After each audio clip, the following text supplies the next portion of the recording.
سنريهم آياتنا في الآفاق وفي أنفسهم حتى يتبين لهم أنه الحق أولم يكف بربك أنه على كل شيء شهيد.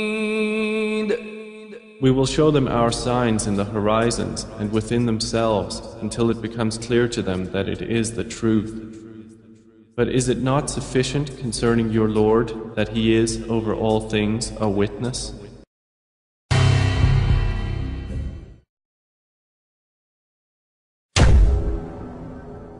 Muhammad could not have known these facts about human development in the 7th century because most of them were not discovered until the 20th century. This is a leech, and this is the human embryo, about 23 days. I think you have to agree that the similarity between these structures is amazing. The key word in both is al-Ghaib. At this stage is known to no one except Allah. The rapid growth and dramatic changes which occur after the bones have been clothed by muscles have been mentioned in the Holy Quran 1400 years ago. Surah 79, Ayah 32 states, also in the context of creation, and the mountains hath he firmly fixed. Similar mention of mountains is found in several other surahs. It is permissible to interpret this to imply that mountains are rooted and that modern geophysics has established deep crustal roots for the axial parts of mountain systems at converging plate boundaries. We need research into the history of early Middle Eastern oral traditions to know whether, in fact, such historical events have been reported. If there is no such record, it strengthens the belief that God transmitted through Muhammad bits of his knowledge that we have only discovered for ourselves in recent times. Thinking of many of these questions and thinking where Muhammad came from, he was after all a Bedouin. I think it is almost impossible that he could have known about things like the common origin of the universe, because scientists have only found out within the last few years, with very complicated and advanced technological methods, that this is the case. Somebody who did not know something about nuclear physics 1400 years ago could not, I think, be in a position to find out from his own mind, for instance, that the earth and the heavens had the same origin, or many other of the questions that we have discussed here. I find it very interesting that this sort of information is in the ancient scriptures of the Holy Quran, and I have no way of knowing where they would come from, but I think it is extremely interesting that they are there and that this work is going on to discover the meaning of some of the passages. Well, I would think it must be the divine being.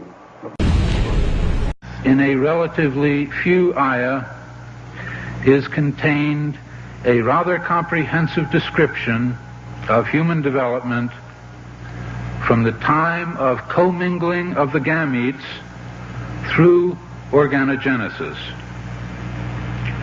No such distinct and complete record of human development, such as classification, terminology, and description, existed previously.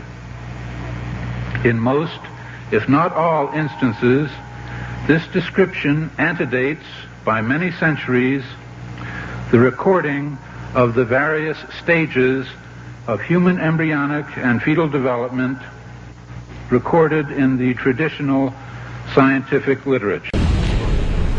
Muhammad was a very ordinary man. He couldn't have read, he didn't know to write. In fact, he was illiterate. And we're talking about 1,200 years ago. You have someone, a literate person, making profound pronouncements and statements that are amazingly accurate of a scientific nature. And I personally can't see how this could be a mere chance. There are too many accuracies. And like Dr. Moore, I have no difficulty in my mind reconciling that this is a divine inspiration or revelation which led him to these statements. Summary. The Quran describes not only the development of external form, but emphasizes also the internal stages, the stages inside the embryo of its creation and development, emphasizing major events recognized by contemporary science. Thank you for your attention. As a scientist, I can only deal with things which I can specifically see. I can understand embryology and developmental biology. I can understand the words that are translated to me from the Quran. As I gave the example before, if I were to transpose myself into that era, knowing what I do today and describing things, I could not describe the things which were described. I see no reason, I see no evidence for the fact to refute the concept that this individual, Muhammad, had to be developing this information from someplace.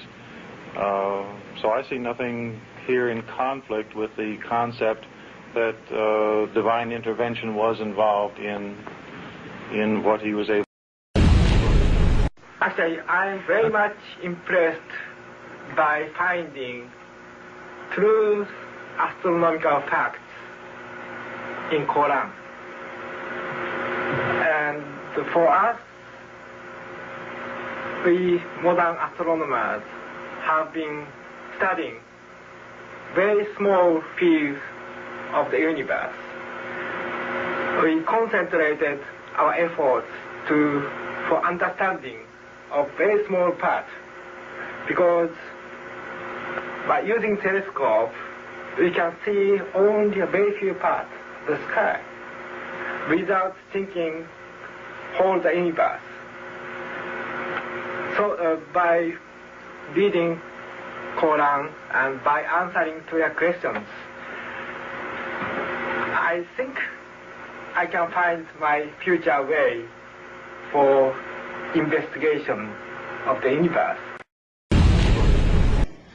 And then when I was maybe about 1/3 in Quran, I remember telling my wife, you know, this Muhammad, he must have been a very smart, very intelligent man, because this book is very clear, very logical, very easy to follow, and there are no contradictions.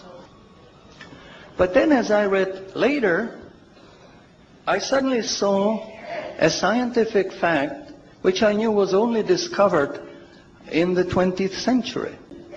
So immediately I saw that Muhammad is not the author of the Quran. That Muhammad is a messenger sent by God to give the Quran to mankind. I saw, mashallah, Muhammad Rasulullah.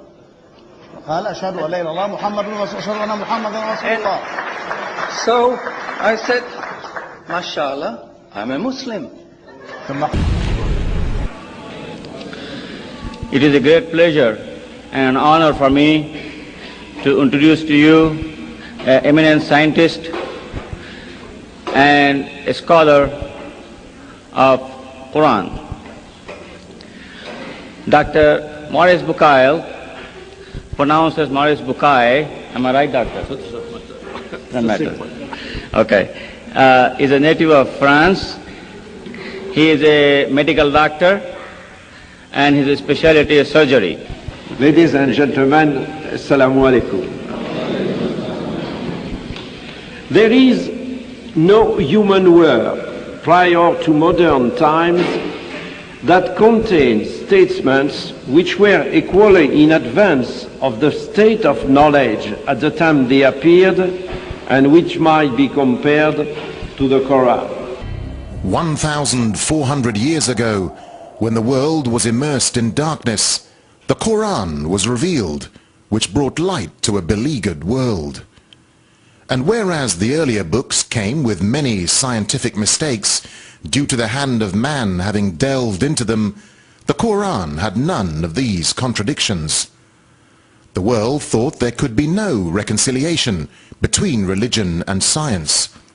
But the Quran mentioned many scientific facts in great detail, like how a human being developed in the mother's womb, and described other scientific facts which amaze the world's renowned scientists and scientific community.